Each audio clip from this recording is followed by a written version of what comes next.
ইস্তিগফার বড় আজীব এক আমল, বহু সমস্যার সমাধান ইস্তিগফারের মধ্যে।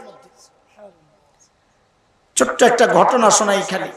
হযরত হাসান বসরি রাহমাতুল্লাহ আলাইহির কাছে এক লোক আসছে, এসে বলে, হযরত ভারী বিপদে আছি, ফসল নষ্ট হয়ে যাচ্ছে, বৃষ্টি হচ্ছে না, একটু দোয়া করেন। তো হযরত হাসান বসরি বলে, তুমি আমার দোয়া লাগবে না, তুমি যায়া ইস্তিগফার পড়ো, বৃষ্টি আইসা যাবে। চলে গেছে। আরেক লোক আসছে, এসে বলেন, হযরত বিপদে আছি, অভাবে পড়ে গেছি, ব্যবসায় লস, ঋণে পড়ে গেছি, এই বিপদ আপনাকে আছে? আরে এই বিপদ আছে তো সমাধান শুনেন। হাসান বসরি বলেন, তুমি যায়া বেশি বেশি ইস্তিগফার পড়ো, অভাব দূর হয়ে যাবে।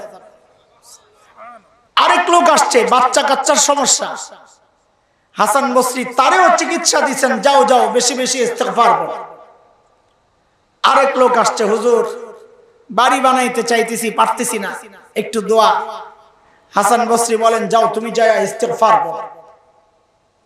দরবারের এক লোক বলে, হুজুর বুঝলাম না কাহিনী, যে আয় এর খালি ইস্তিগফার ধরাইতেছেন ব্যাপারে।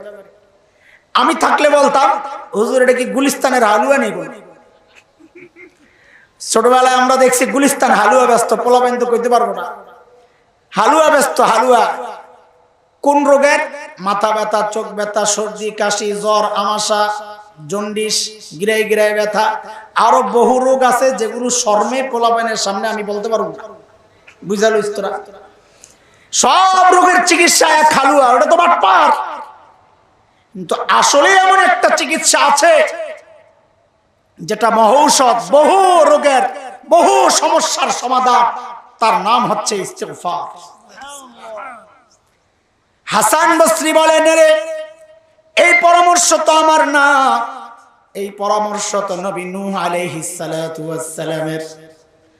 আল্লাহর কাছে এই পরামর্শ এত পছন্দ হয়েছে, মালিক সূরা নূহের আয়াত বানায়া, কোরআনের টুকরা বানায়া এই কথাগুলো নাজিল করে দিয়েছেন।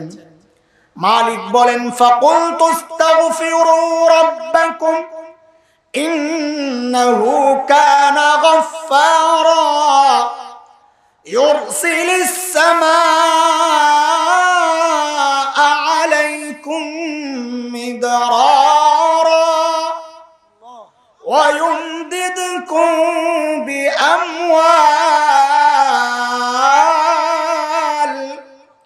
ওয়া বানিন ويجعل لكم جنات ويجعل لكم أنهارا। এক জায়গায় আল্লাহ ইস্তিগফারের 5টা উপকারিতার কথা বলেছেন। কয়টা? এক জায়গায়।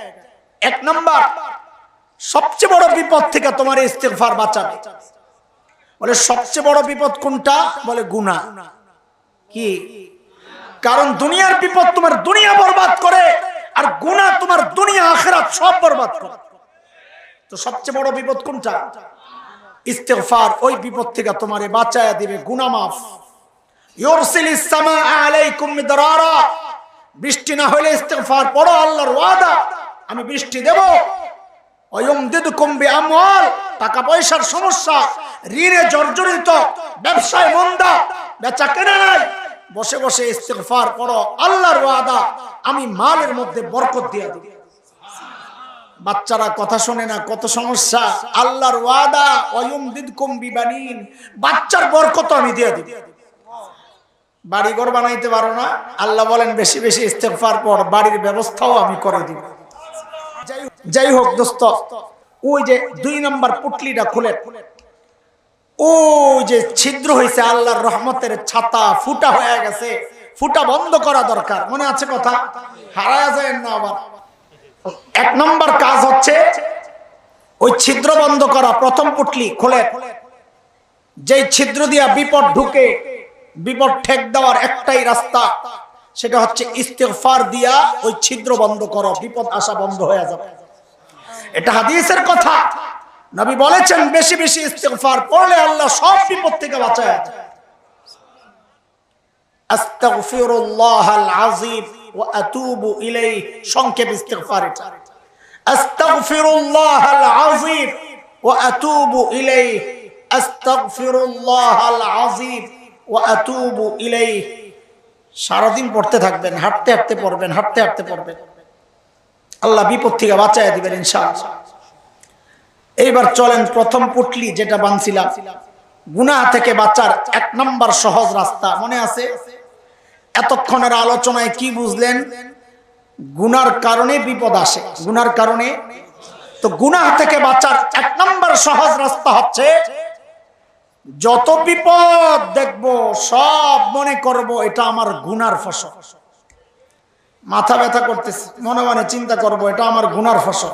হোঁচট খাইয়া এক জায়গায় পড়ছি, এটা আমার গুনার ফসল। মাল নষ্ট হয়ে গেছে, ফসল নষ্ট, গুনার ফসল। বিবি কথা শোনে না, গুনার ফসল। সন্তান কথা মানে না, গুনার ফসল। এভাবে সব বিপদ দেখে দেখে যখন বুঝবো আমার গুনার ফসল, তখন বিবেকে একটা যন্ত্রণা তৈরি হবে, আরে গুনাহ করলে দেখা যায় বিপদে পড়ি, তো আমার গুনাহ ছেড়ে দেওয়া দরকার। তখন গুনাহ ছেড়ে দেওয়া সহজ হয়ে যায়। কিন্তু সমস্যা কি জানে? সমস্যা হচ্ছে আমাদের ছিদ্র এক জায়গায়, আমরা জোড়া লাগানোর চেষ্টা করি আরেক জায়গায়। বউ কথা শুনে না, আমি বললাম গুনার ফসল, কিন্তু পাবলিক এটা মানতে রাজি না। এই দৌড়ায় আসছে হুজুরের কাছে, হুজুর তাহলে কি? বউটা ইদানিং কেমন কেমন জানি করে, তো কি করতাম আমি? হুজুর একটা তাবিজ দেন না, বউটা যেন আমার একদম পুরা আমার হয়ে যায়। হুজুর আমি যা কই তাই যেন শোনে, আমারও যেন খাতির যত্ন করে, মহব্বত করে। কি যে পাইছে মানুষ, কিছুই নেই তাবিজ, কিছুই নেই তাবিজ, কিছুই নেই তাবিজ। নবী আলাইহিস সালাম তাবিজ পড়ছেন কয়টা, পড়াইছেন কয়টা? দিলে দিলে জোড়া তাবিজ দিয়া লাগে না, কথাটা মাথায় ঢুকাও। প্রত্যেকটা জিনিস জোড়া লাগার জন্য তৃতীয় আরেকটা জিনিস আছে, সেটা নির্ধারিত। কাপড়ে কাপড়ে জোড়া লাগছে কি দিয়া?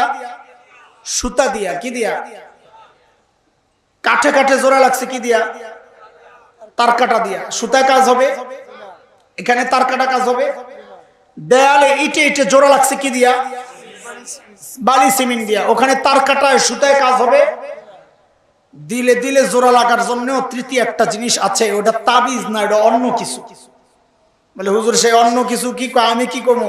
ওই দিল যে আল্লাহ বানাইছেন, ওই আল্লাহকে জিজ্ঞেস করো যে আল্লাহ দিলে দিলে জোড়া কি দিয়া লাগে।